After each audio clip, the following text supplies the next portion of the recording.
জাতীয় সংসদ নির্বাচনের তফসিল ঘোষণায় অনেকে ভারাক্রান্ত হলেও স্বাগত জানাতে বাধ্য হয়েছে বলে মন্তব্য করেছেন বিএনপির স্থায়ী কমিটির সদস্য সালাউদ্দিন আহমেদ।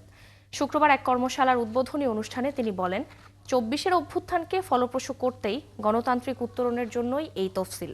আর নিষিদ্ধ আওয়ামী লীগের ভোট টানার জন্য তাদের বিপক্ষে অনেক দল কথা বলছে না বলেও মন্তব্য করেন সালাউদ্দিন। শফিকুল হকের প্রতিবেদন। জাতীয় নির্বাচনকে সামনে রেখে বিএনপির কর্মপরিকল্পনা তুলে ধরার জন্য দেশ গড়ার পরিকল্পনা শীর্ষক টানা ৭ দিন ব্যাপী এই কর্মশালার আয়োজন করেছে দলটি। আরএফএল গিজার মানে চটজলদি পানি গরম, বিদ্যুৎ বিল 20% কম। আরএফএল গিজার, উষ্ণ পানির পরশ। কর্মসূচি থেকে বিভিন্ন দিক নির্দেশনার পাশাপাশি তুলে ধরা হচ্ছে আগামী জাতীয় নির্বাচনে কিভাবে মানুষের কাছে যাবেন ধানের শীষের প্রার্থীরা। আমরা যে ৩১ দফা প্রণয়ন করেছি সেটি বাংলাদেশের রাজনীতির মহাকাব্যে পরিণত হয়েছে। ষষ্ঠ দিনের উদ্বোধনী বক্তব্যে বিএনপির স্থায়ী কমিটির সদস্য সালাউদ্দিন আহমেদ কথা বলেন নির্বাচনের তফসিল নিয়ে। যারা নির্বাচনের পথে বাধা সৃষ্টি করতে চায় তারা গণতন্ত্রের বিপক্ষে ছিল বলে মন্তব্য করেন তিনি। গণতান্ত্রিক উত্তরণের একটি সফল ঘোষণা,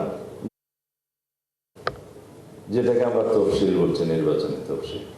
এই তফসিলে অনেকে ভারাক্রান্ত হয়েছে,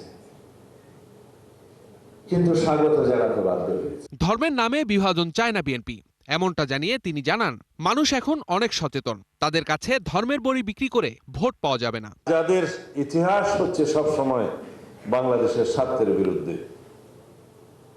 যাদের ইতিহাস হচ্ছে 1947 থেকে 1971 পর্যন্ত বাংলাদেশের স্বাধীনতার বিপক্ষে, তাদের কথাও আমাদেরকে বলতে হবে। বাংলাদেশের জনগণ অনেক সচেতন, এখন আর ধর্মের বিড়ি বিক্রি করে বাংলাদেশের জনগণের সামনে ভোট চাওয়া যাবে না।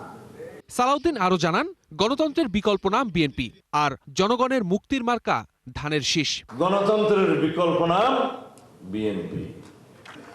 তখন জনগণ বুঝবে বাংলাদেশের মুক্তির সনদ, মুক্তির মার্কা। শফিকুল হক, ৭১, ঢাকা।